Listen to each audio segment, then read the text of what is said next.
Hey guys, today I wanted to talk about the top 10 sellers tips for home sellers who are looking to list their home.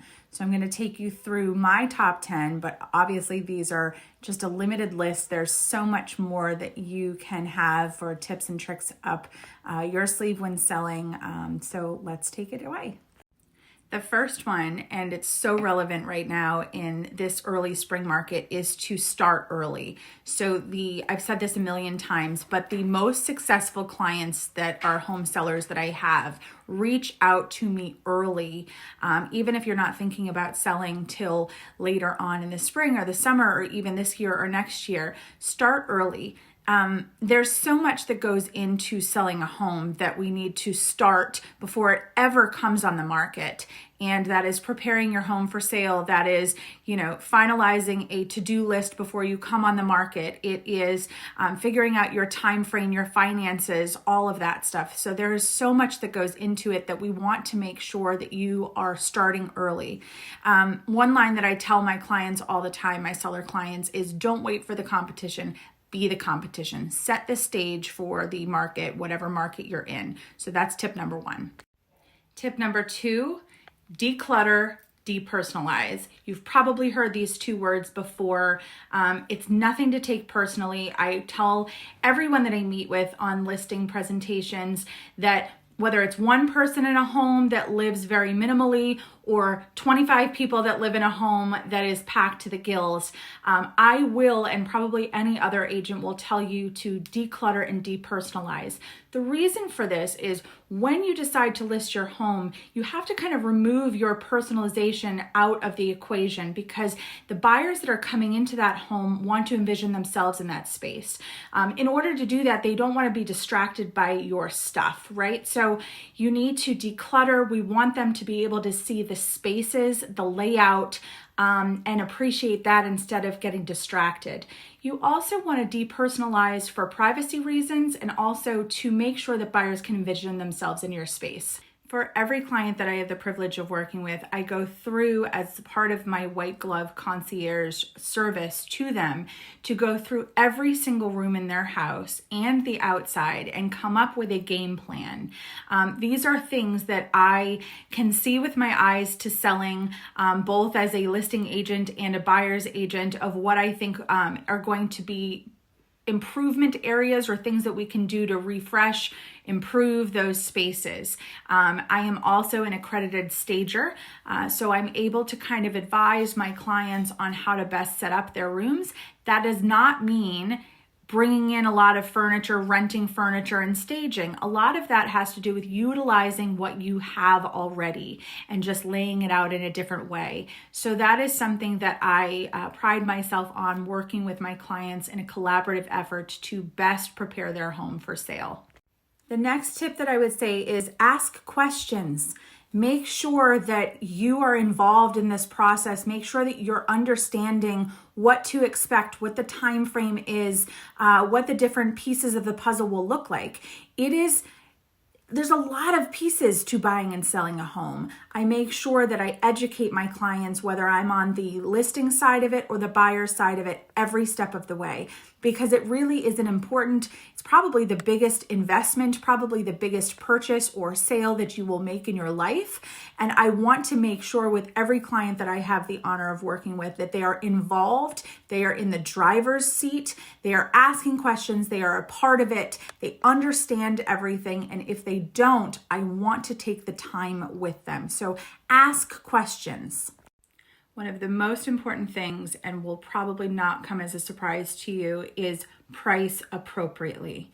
With my clients, I don't underprice, I don't overprice, I try to price appropriately. So as your job as the seller, I know that you want top dollar and maximum value, as you should get for your property, but be open and ask questions about the market. How did we come to this price point? What is the competition? What are the sales in your area? I try to do this with a fine-tooth comb and do provide up to the minute pricing for my clients as far as where we should be listed listing their home.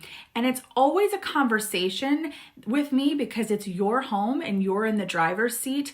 I'm not going to be one to say, I'm going to price it at this price, and if you don't agree with that, I can't price your home or I can't list your home. But I also won't set you up for failure. What I mean by that is when I come out to do a market valuation of your property, and I'm happy to do this if you're thinking about selling your house or even if you just want to know where you stand in today's market, I go through every comp, I go through every reason why. It's the temperature of the market, it's the competition, it's your home, it's the improvements that you've done, it's the location, it's your plan of your hopes and your dreams and your time frame. Everything comes into play with that price. But at the end of the day, there's not an exact science, right? Because it's open to so many different variables and our market is so fluid. So I give you a price range of where I would expect to feel comfortable listing your house, but that is not the end all be all. I will have a conversation with you if you feel very, very passionate about starting at a different price. We absolutely can talk about that. We can absolutely try to obtain that price. My goal at the end of the day is to provide you with the most amount of value for your home.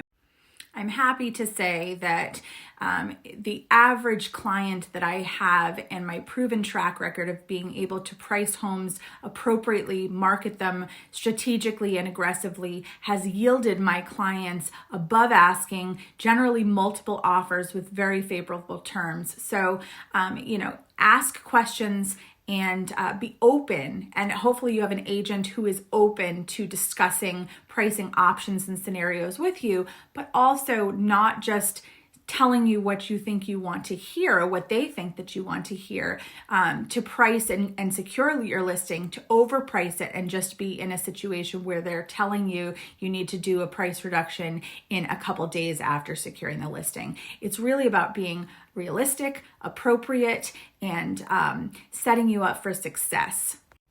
The next tip I would say is to be open and honest about your home.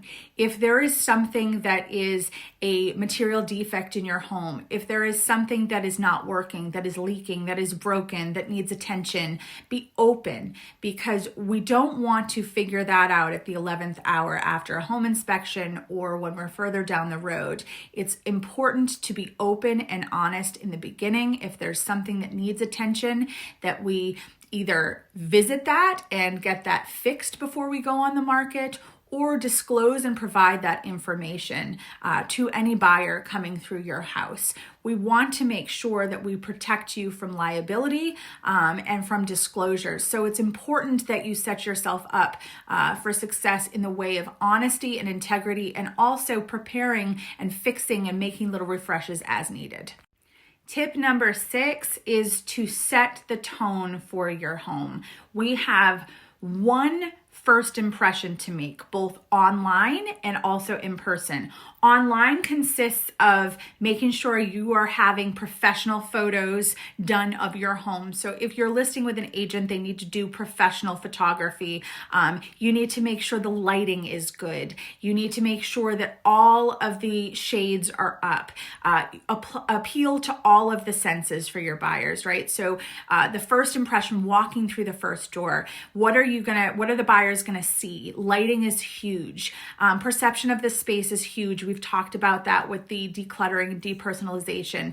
Does your house smell good? Is it clean? Those are all important things. So those are things that I work on with my clients to make sure that we have the best first impression with any buyer who sees their home online or sets foot through the front door. Tip number 7 is sort of piggybacking off of the first impression, and that is to refresh the exterior home, the curb appeal. Make sure that entering and pulling up to that driveway, to that home, walking through that front door, the buyers are going to feel a sense of warmth, welcoming, and inviting. I work with my husband and his company a lot with that, Monero Brothers Landscaping, which I'm very lucky to have on board and accessible to my clients as part of that white glove concierge approach, to really make sure that we are refreshing the landscaping. We're in springtime now. The snow is gone, thank God. And, things are coming out into bloom, but we need to make sure that there's no leftover leaves, that everything is kind of pruned, refreshed. That front door, that front entry, and the front approach is so important for that first impression. So that's something huge as well. Tip number 8 is advocate for yourself. Selling a home is a big deal. I want you to make sure that you are not getting the short end of the stick, that your questions are answered, that you feel a part of the process, that you don't feel pressured with different things, that you don't feel rushed. Make sure that you are asking for those professional floor plans and photography, that someone is meeting with you every step of the way to make sure that your home is ready to go for the first impression, for pre-marketing, that you're having a say in your open houses and the timeline, and that you're understanding everything. So really make sure you're advocating for yourself and a part of the process, because you, like I tell all my clients as their sellers and buyers, you are in the driver's seat. So, it's not about me. It's not what I want. Advocate for yourself and make sure that you're getting what you need throughout the way.